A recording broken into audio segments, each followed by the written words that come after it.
Republican speaker और democratics के दरमियान हुकूमती फंड्स के बिल पर डेड लॉक बरकरार। शट डाउन को 3 रोज बाकी। अमरीकी हुकूमत ने वफाकी मुलाजमीन को मतला करना शुरू कर दिया। खबर एजेंसी के मुताबिक लाखों मुलाजमीन और मिलिट्री सर्विस के अरकान को 3 दिनों में तनख्वाह मिलना बंद हो सकती है।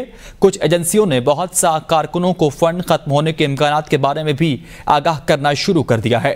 तातुल हफ्तों तक बरकरार रहा तो बहुत सी खिदमात जिन पर लाखों अमरीकी और कारोबारी इन्हिसार करते हैं पेचीदगी का शिकार हो जाएंगे। आपको आगाह कर रखेंगे, रिपब्लिकन स्पीकर और डेमोक्रेट्स के दरमियान हुकूमती फंड्स के बिल पर डेड लॉक ताहाल बरकरार है और शट डाउन को 3 रोज बाकी है। अमरीकी रिपब्लिकन स्पीकर और डेमोक्रेटिक्स के दरमियान हुकूमती फंड्स के बिल पर डेड लॉक इस वक्त बरकरार है।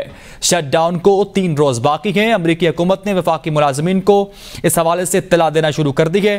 खबर एजेंसी के मुताबिक लाखों मुलाजमीन और मिलिट्री सर्विस के अरकान को 3 दिनों में तनख्वाह मिलना बंद हो सकती है। कुछ एजेंसियों ने बहुत से कारकुनान को फंडिंग खत्म होने के इम्कानात के बारे में भी आगाह करना शुरू कर दिया है।